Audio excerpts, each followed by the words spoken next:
अगर आप एक एथलीट हो और अपनी स्प्रिंट स्पीड को बढ़ाना चाहते हो तो फिर उसके लिए हमें दो चीज़ों पे ज़्यादा ध्यान देना पड़ता है। पहला है स्ट्राइड लेंथ और दूसरा है स्ट्राइड फ्रीक्वेंसी। हमें तेज दौड़ने के लिए लंबे स्टेप्स लेने पड़ते हैं और साथ में वो स्टेप्स जल्दी जल्दी भी लेने पड़ते हैं, लेकिन दोनों का एक नेगेटिव कोरिलेशन रहता है। मतलब अगर हम एक चीज़ को ज़्यादा जल्दी बढ़ाने की कोशिश करेंगे तो दूसरी चीज़ कम हो जाएगी। अगर आपकी स्ट्राइड लेंथ कम है तो फिर आप ज़्यादा जल्दी स्टेप्स ले पाते हो, और अगर आपकी स्ट्राइड की फ्रीक्वेंसी कम है तो फिर आप ज़्यादा लंबे स्टेप्स ले पाते हो। लेकिन हमें कोई एक चीज़ नहीं चाहिए, हमें दोनों चीज़ चाहिए होती है। लेकिन ज़्यादातर एथलीट्स में कोई एक चीज़ ज़्यादा खराब रहती है, और अगर आप ये जानना चाहते हो कि आपकी स्ट्राइड लेंथ खराब है या फिर स्ट्राइड फ्रीक्वेंसी खराब है तो उसके लिए ये वीडियो को पूरा शुरू से एंड तक देखना, क्योंकि आज के इस वीडियो में मैं आपको पूरा प्रोसेस बताऊंगा कि कैसे आप ये चीज़ चेक कर सकते हो। ये चीज़ चेक करने के लिए आपको सिर्फ दो चीज़ों की ज़रूरत पड़ेगी।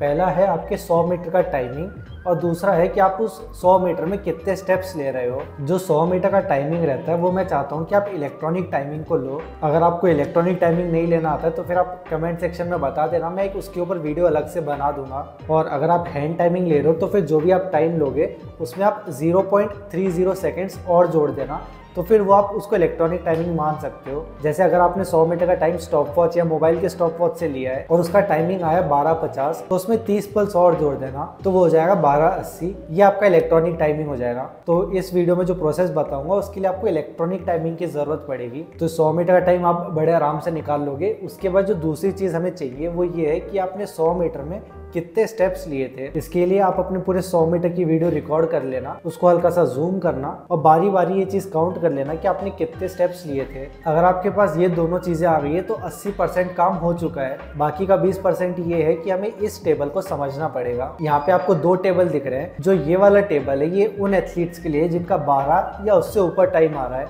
और ये टेबल उन एथलीट्स के लिए जिनका 12 से कम टाइम आता है। सबसे पहले हम 12 से ऊपर वाले एथलीट्स को देखते हैं। इस टेबल में लेफ्ट साइड का जो ये कॉलम है इसमें आपकी रेंज दी है। मतलब इन दो नंबर के बीच में अगर आपका टाइम आ रहा है तो फिर आपको उसके सामने के नंबर्स को देखना। हो सकता है कि आपका 12 से 12:25 के बीच में टाइम आया होगा, या फिर 13:75 और 14 के बीच में टाइम आया होगा, या हो सकता है कि 12:50 से 12:75 के बीच में टाइम आया होगा। तो आपका जो भी टाइम आया है आपको उसके सामने की रो को देखना है। अब इसके सामने आपको दो कॉलम और दिख रहे हैं और इनमें जो नंबर्स लिखे हैं वो ये है कि आपने कितने स्टेप्स लिए थे। इस कॉलम में इक्वल टू या फिर लेस देन वाले नंबर्स हैं, और इसमें इक्वल टू या फिर मोर देन वाले नंबर्स हैं। मतलब अगर आपने इतने या फिर इससे कम स्टेप्स लिए तो आपको ये कॉलम देखना है, और अगर आपने इतने या फिर इससे ज्यादा कदम लिए तो फिर आपको ये कॉलम देखना है। एक बार फिर से रिपीट कर देता हूँ ताकि आपको अच्छे से समझ आ जाए। आपने ये तो काउंट कर लिया है कि आपके कितने कदम आए। अब आपको ये चीज चेक करनी है कि वो नंबर इनमें से किस कॉलम में आएगा। जैसे ये 12:25 से 12:50 का एग्जाम्पल देख लो।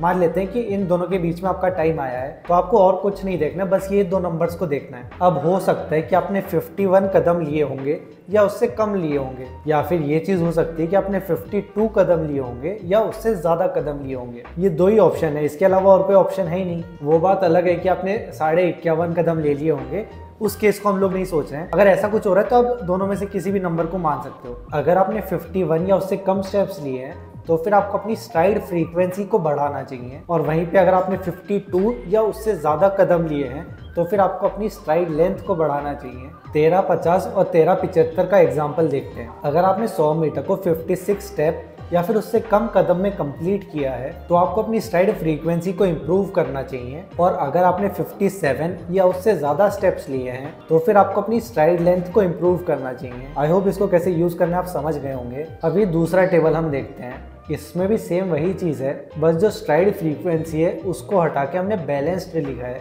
इसका मतलब है कि आपकी दोनों चीज़ें लगभग सही हैं, आपको दोनों चीज़ों पे ध्यान देना पड़ेगा। एग्जाम्पल के लिए 11:50 से 11:75, अगर आप 49 या उससे ज़्यादा स्टेप्स में 100 मीटर को कंप्लीट कर रहे हो तो फिर आपको अपनी स्ट्राइड लेंथ पे ही ध्यान देना चाहिए। लेकिन अगर आप 48 या उससे कम स्टेप्स में कर रहे हो तो फिर आपको दोनों स्ट्राइड लेंथ और स्ट्राइड फ्रीक्वेंसी दोनों पे बराबर ध्यान देना चाहिए। अगर आपका टाइम इस रेंज में आ रहा है और आप इतने कदम ले रहे थे तो आपको स्ट्राइड फ्रीक्वेंसी बढ़ानी है, और अगर इतने ले रहे थे तो फिर स्ट्राइड लेंथ। लेकिन अगर आपका टाइम 12 सेकंड से कम आता है और आप इतने कदम में 100 मीटर कर लेते हो तो फिर आपको दोनों चीज़ों पे ध्यान देना है, कोई एक चीज़ पे ध्यान नहीं देना है। और वहीं पे अगर आप इतने स्टेप्स ले रहे हो तो फिर आपको अपनी स्ट्राइड लेंथ को बढ़ाना है। तो जब तक आपका टाइम इस रेंज के बीच में नहीं आ जाता है, और इस रेंज में टाइम आने के साथ साथ आप इतने स्टेप से कम में 100 मीटर को कर रहे हो, तब तक आपको स्ट्राइड लेंथ या स्ट्राइड फ्रीक्वेंसी इनमें से किसी एक चीज को पहले सही करने पे ध्यान देना चाहिए। लेकिन अगर आपका टाइम इस रेंज में आ रहा है और आपके स्टेप्स भी इसके अंदर आ रहे हैं, तो फिर आपको दोनों चीजों पे ध्यान देना चाहिए। लेकिन ज्यादातर एथलीट्स जिनने ये वीडियो देखी है